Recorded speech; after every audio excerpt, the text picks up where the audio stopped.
मला असंही सांगायचंय की ज्या स्त्रिया आपल्या क्षेत्रामध्ये करिअर करू इच्छितात, पण कुटुंबामुळे किंवा मुलांमुळे त्यांचा कुठेतरी गॅप पडलाय, घरामध्ये राहावं लागतंय, तर त्यांनी ते जरूर राहावं. कारण तुमची गरज सध्या कुटुंबाकडे आहे, मुलांकडे.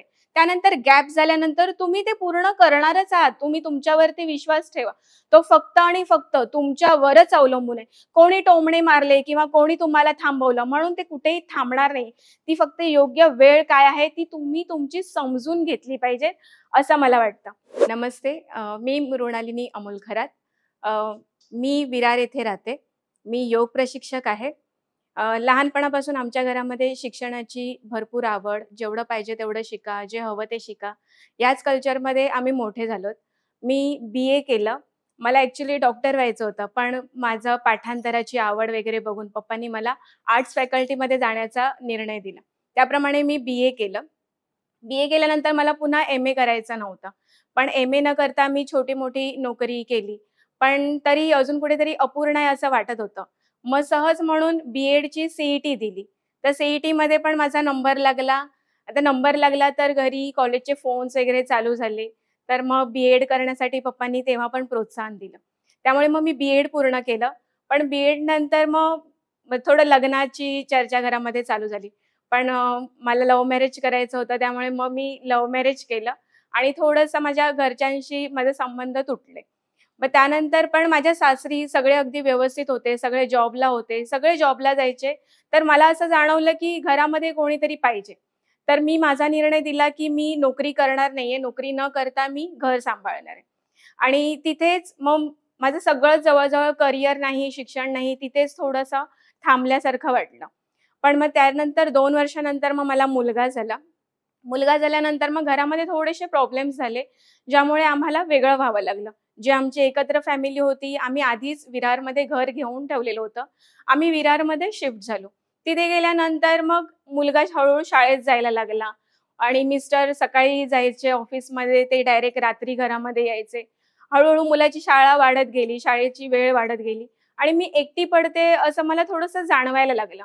तो एकटेपणा कुठेतरी मनामध्ये रुतत असतानाच थोडंसं फायनान्शियली आम्हाला प्रॉब्लेम्स चालू झाले. त्यामध्ये आम्ही जे राहतं घर आहे ते विकायचा निर्णय घेतला आणि ते विकलं. पण मला कुठेतरी अजून असं वाटलं, की मी तुटली, की ज्या घरासाठी मी अटॅच होती, ते घरसुद्धा माझं हातामधून गेलं. ते मला कुठेतरी फील व्हायला लागलं. त्यामुळे हळू तो थोडासा मानसिक आजार मला तयार चालू झाला. मी खूप अशी रडायला चालू झाली. सतत मी रडत असायची. आणि सतत मी नेहमी चिड-चिड करायला लागली, राग-राग करायला लागला.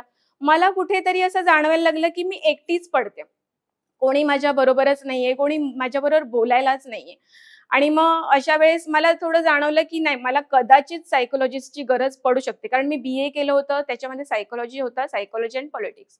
तर थोडासा माझा सायकॉलॉजीचा अभ्यास होता. त्यामुळे मला असं जाणवायला लागलं, की नाही मला कदाचित सायकॉलॉजिस्टकडे जायला पाहिजे. नाहीतर अशी वेळ येईल, की मला दुसरे जण घेऊन जातील त्या डॉक्टरांकडे आणि मला असायलममध्ये जावं लागेल की काय. मग त्यावेळेस ही जाणीव होईपर्यंत साधा सर्दी ताप झाला ना, की आपण पटकन डॉक्टरांकडे जातो. पण आपला मानसिक आजार असेल ना, तर आपण पटकन नाही जात. त्या निर्णयापर्यंत पोहोचायला, त्या डॉक्टरांकडे जायला, तो निर्णय घेईपर्यंत माझे जवळ-जवळ 6 महिने गेले. 6 महिन्यानंतर मी अशा निर्णयापर्यंत पोहोचली, की नाही आता मला जायचंच आहे आणि मुलाची एक एक्झाम होऊ दे, त्यानंतर मग मी स्वतःसाठी वेळ देईल, असा विचार केला आणि तोपर्यंत लॉकडाऊन लागला. लॉकडाऊन लागल्यानंतर मग मला अजून मी आतमध्ये घरामध्ये अडकून बसली. कुठे जाणं नाही, कुठे येणं नाही आणि त्यामध्ये अजून चिडचिड. सगळ्यांना फक्त चिडचिड दिसत होती, राग दिसत होता आणि मी सतत रडते, एवढंच दिसत होतं. पण आतमध्ये माझं काय होतंय हे फक्त मला कळत होतं. अशा वेळेस मला ॲक्चुअली साथ मिळाली ती लेक माहेरचा कट्टा याच्यामधून, की सगळेजण आपल्या मनातलं त्याच्यामध्ये बोलत होते. त्यामध्ये मग मी सुद्धा माझ्या मनामध्ये जे काही असेल, थोडं तिकडे बोलायला लागली आणि बोलता-बोलता तिथे काही मैत्रिणी ओळखीच्या झाल्या. त्यातल्या एका मैत्रिणीने मला सांगितलं, की ती योगा शिकते. आता योगा शिकते म्हटल्यावर मला थोडीशी उत्सुकता वाटली, की हे काहीतरी वेगळं आहे, जे मी स्वतःसाठी पण करू शकते. आणि तिने मग त्याच्याबद्दलचे सगळे डिटेल्स मला दिले. ती योग विद्याधाममधून त्याचं शिक्षण घेत होती. त्याचा फॉर्म लगेच पुढच्या महिन्यामध्ये निघणार होता. आणि तिने मला पण असं सजेस्ट केलं, की तुला जर आवड आहे, तुला खरंच करायचंय, तर तू लगेच तो फॉर्म भर. तो फॉर्म मी भरला. तिथे एक-एक स्टेप्स आहेत. त्या स्टेप्सप्रमाणे मी प्रवेशमध्ये ॲडमिशन घेतली. तो 1 महिन्याचा कोर्स. 1 महिन्याचा मी फक्त तो कोर्स केला आणि मला इतकं बरं वाटलं. मी इतकी शांतपणे झोपली. मला असं वाटलं, की मी बरेच वर्ष झोपलेली नाही. त्या 1 महिन्यामध्ये मला अगदी शांत झोप लागली. मग मी निर्णय घेतला, की नाही आता मी योगा पूर्ण करणार आहे आणि मी माझ्यासाठी करणार आहे. माझ्या फक्त शरीरासाठी मी करणार आहे. मग त्यानंतर पुढे परिचय होता. परिचयमध्ये पण मी ॲडमिशन घेतली. परिचयमध्ये पण आमचं ऑनलाईन चालू होतं कारण सगळं लॉकडाऊन होतं. सगळं बंद होतं. तर मग परिचय सुद्धा एक्झाम माझी पूर्ण झाली. त्यानंतर मग एक प्रबोध म्हणून असतं, जे स्वतःसाठी तुम्ही ॲडव्हान्स आसनं शिकू शकतात त्यामध्ये. पण असं झालं, की त्यामध्ये शिक्षकचा मध्येच कोर्स लागला. आता शिक्षक मला करायचं नव्हतं. मला कोणालाही शिकवायला जायचं नव्हतं. पण त्या ऑनलाईन क्लासमध्ये माझ्या बऱ्याचशा मैत्रिणी झाल्या होत्या.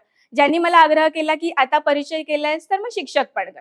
त्यामुळे मग मी शिक्षकमध्ये पण ॲडमिशन घेतली. शिक्षकही पूर्ण केला.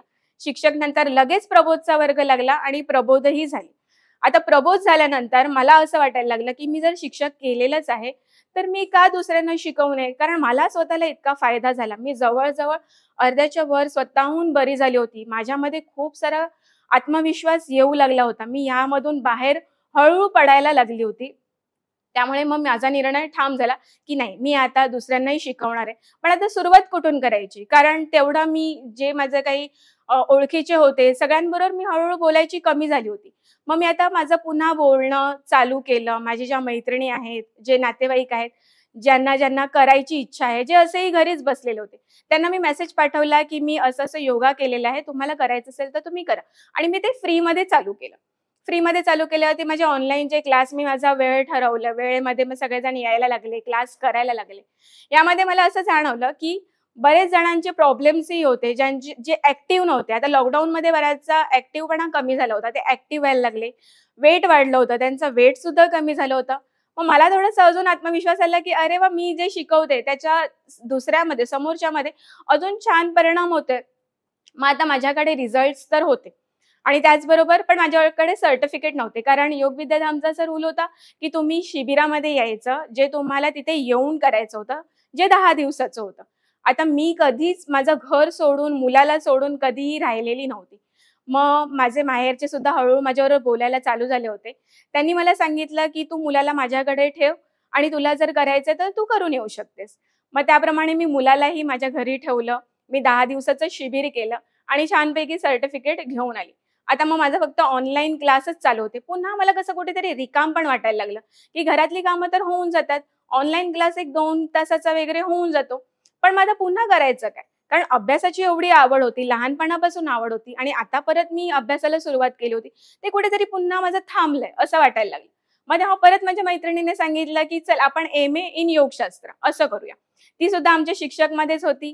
तिनेच अगदी माझा फॉर्म सुद्धा भरला आणि तिने आपण की करूया ह्यामध्ये ठाम झाला. आमचं थोडंसं लेट ॲडमिशन झालं. पण मग मी ते सुद्धा त्यामध्ये सुद्धा ॲडमिशन घेतली. आता ॲडमिशन घेतल्यानंतर पुन्हा आमचा अभ्यास पण चालू झाला. पहिलं जे आमचं सेमिस्टर होतं, ते ऑनलाईन होतं लॉकडाऊनमुळे. तर आमचं सेमिस्टर ऑनलाईनमध्ये त्याची एक्झाम आमची दिली गेली. मग दुसऱ्या सेमिस्टरच्या आधी जिल्हा परिषदचे फॉर्म निघाले, जे योग प्रशिक्षक म्हणून जागा निघाल्या होत्या. तर मग त्याचा फायदा मला मिळाला. मी तिथे जाऊन तो फॉर्म भरला. तोपर्यंत आमचा सेकंड टर्म आला. दुसरी सेमिस्टर आली. मग आता पुन्हा असं झालं, की ते लॉकडाऊन उघडला होता आणि ऑफलाईन एक्झाम्स चालू झाल्या होत्या. पुन्हा असा प्रश्न होता, की आता पुन्हा मुलाला ठेवायचं कुठे? कारण मग पुन्हा सेंटर मला लांब आलं होतं. मग यावेळेस मला सासरच्यांनी खूप साथ दिली. त्यांनी सांगितलं, की आमच्या इथून तुला जवळ आहे. कारण कल्याणला ते राहत होते आणि नेरुळला आमचं सेंटर होतं. तर मग पुन्हा मुलाला घेऊन मी तिकडे गेली. तिथे मुलाला ठेवलं. तिथून मी अपडाऊन करून माझी एक्झाम्स दिली. सेकंड सेमिस्टर झालं आणि त्यानंतर मग मला ऑर्डर सुद्धा मिळाली जिल्हा परिषदकडून. तिथून मला 12 आरोग्यवर्धिनी केंद्र देण्यात आले. आता 12 आरोग्यवर्धिनी केंद्र म्हटल्यावरती मला हे सगळं नवीन होतं कारण मी फक्त ऑनलाईन क्लास घेत होती. ऑफलाईन जाऊन शिकवायचं. आता पुन्हा माझा आत्मविश्वास थोडासा कमी झाला होता. आता त्यांना कसं हँडल करायचं? पुन्हा मग मी पुन्हा स्वतःसाठी पुन्हा चालू केला योगा. पुन्हा तो एक कॉन्फिडन्स आणला आणि पुन्हा त्या गावोगावी जाऊन त्या महिलांना मी शिकवायला सुरुवात केली. त्या गावातल्या लोकांसाठी हे फ्री जरी असलं, तरी पण त्यांना तेवढा इंटरेस्ट नव्हता. कारण ह्याच्यामधून काय मिळतं असं त्यांना वाटत होतं, की योगा करून आमचे हातपाय दुखतात. एवढंच त्यांचं मत होतं. मग त्यांना कसं शिकवायचं यामधून हे माझ्यासाठी चॅलेंजिंग होतं. मग मी त्यांना एक-एक योगाचा प्रकार करून तो तुम्हाला कसा तुमच्या आजारांवरती कसा उपयुक्त आहे, ते आधी सांगितलं. तुमची कंबर दुखते, तर कंबर दुखीसाठी तो कसा चांगला आहे, ते एक-एक त्यांना करून दाखवलं. मग ते हळू त्यांना कुठेतरी पटायला लागलं आणि मग असं करता-करता बऱ्याच गावांमधून आता बऱ्याच स्त्रिया ज्या आहेत, त्या योगामध्ये आता वळायला लागल्यात. बऱ्याच जणी अशाही भेटतात, की त्या मला फोन करून विचारतात, की "मॅडम मला असा-असा त्रास आहे, तर मग मी काय करायचं?" जे ते बाहेर डॉक्टरांशी बोलू शकत नाही, ते ते माझ्याशी बोलतात. त्याच्यावरती उपाय काय असेल, ते मी योगोपचाराने मी त्यांना सांगते, की तुम्ही काय त्याच्यामध्ये प्रॅक्टिस केली पाहिजे किंवा मी त्यांच्या गावामध्ये गेली, की मग त्या माझ्याकडे येऊन त्यांचे प्रॉब्लेम्स सांगतात. त्याच्यावरती मी त्यांना उपाय सांगत जाते. मग नंतर हळू असं लक्षात आलं, की फक्त बायकांपर्यंत मर्यादित नाही राहिलं पाहिजे. ह्याच्या पुढे अजून मुलांपर्यंत पण पोहोचायला पाहिजे. मग मी तेथील गावागावांमधल्या शाळांमध्ये जाऊन मी योगा शिकवण्यासाठी सुरुवात केली. तर मुलांना इतकं छान वाटायला लागलं, कारण मला असं वाटतं, की हीच पिढी आहे जी पुढे जाणार आहे. त्यांना योगाचं महत्त्व कळणार आहे आणि यामधून ते आपले आजार हळू कमी करणार आहेत. मग आता बऱ्यापैकी बऱ्याच शाळांमध्ये मी जाते, तिकडेही योगा घेते. बऱ्याचशा गावांमध्ये जाऊन मी तिथेही योगा घेते. आता इथे ह्या फील्डमध्ये असं आहे, की खूप सारा पैसा तुम्हाला नाही मिळत आणि तो जो काही गव्हर्नमेंटकडून येतो, तो खूपच अगदी क्षुल्लक असतो. ज्याच्यामध्ये आमचं येणं-जाणं सुद्धा निघत नाही. ते आले तरी पण 6-7 महिन्यांच्या नंतर येतात. तर तोपर्यंत येणं-जाणं आहे ते मी माझ्या खर्चामधून करत असते. मी एक कर्मयोग म्हणून ह्या क्षेत्राकडे आता बघते, की यामध्ये भलेही पैशाचा फायदा नाहीये, पण लोकांसाठी मला जास्तीत जास्त काम करता येईल. आता ह्यामध्ये करता-करता माझ्या असं लक्षात आलं, की मी तेवढे त्यांचे आजार इतकेही नाही बरे करू शकत. यामध्ये अजून मी थोडंसं एक्सपर्ट व्हायला पाहिजे. तर त्याच्यासाठी मी पुन्हा आता post graduate diploma in therapeutic consultant हा आता कोर्स पुन्हा मी चालू केला. म्हणजे पुन्हा माझं जे शिक्षण थांबलं होतं, ते माझं आता पुन्हा चालू झालंय. याचबरोबर वाय-सी-बी लेव्हल 4 म्हणजे योगा सर्टिफिकेशन बोर्ड जी गव्हर्नमेंटची एक्झाम येते योगासाठीची. जी दिल्यानंतर तुम्ही कुठेही घेऊ शकतात. आता माझं एम-ए झालंय, परत माझं शिक्षकही झालंय. त्यामुळे मी हे करतच होती, पण एक गव्हर्नमेंटचं सुद्धा मला आता सर्टिफिकेट पाहिजे. त्यामुळे मी आता त्याचा सुद्धा अभ्यास हळू चालू केलाय. त्याचबरोबर जे मी थेरपेटिक कन्सल्टंट करते, ते खास योगोपचार म्हणूनच तो कोर्स आहे, की मी लोकांना योगाच्या द्वारे बरे करू शकते. हे केल्यानंतर मला त्याचं सुद्धा सर्टिफिकेट मिळणारच आहे. पण मला असं म्हणायचंय, की आपण आता मी जेव्हा सुरुवात केली हे लॉकडाऊन नंतर जवळ माझं वय ते 37 ते 38 ह्या वयामध्ये मी शिकायला सुरुवात केली. त्यावेळेसही मला असे टोमणे मिळाले, की "तू ह्या वयामध्ये शिकून काय करणार आहेस?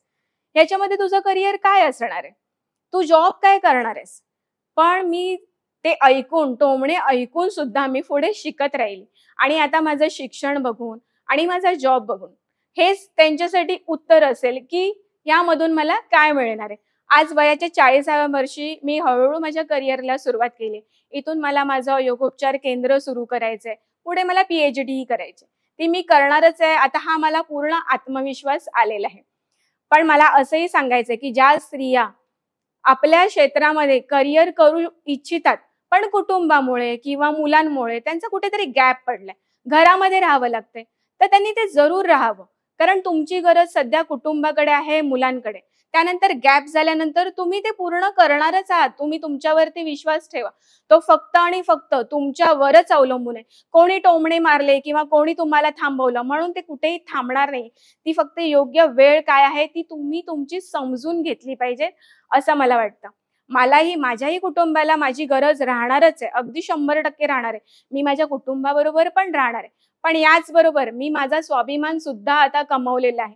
माझ्या आई-वडिलांना सुद्धा माझा आता अभिमानच वाटतो, की मी कुठेतरी थांबली होती, जी मी आता सुरुवात केलेली आहे.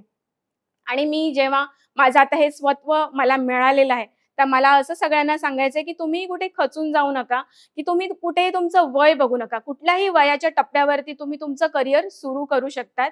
कुठेही तुम्ही तुमचं शिक्षण जर थांबलं असेल, तर तेही तुम्ही सुरू करू शकतात. ॲक्चुअली सगळं शक्य झालं ते लेक माहेरचा कट्टा या समूहामुळे. या समूहामध्ये जर मला ती मैत्रीण भेटली नसती, तिने मला योग्य तो योगाचा सल्ला दिला नसता, तर कदाचित आज मी इथे उभी राहिली नसती.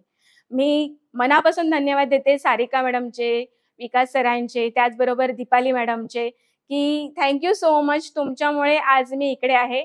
लेक माहेरचा कट्टा सर्व मैत्रिणींना सुद्धा धन्यवाद.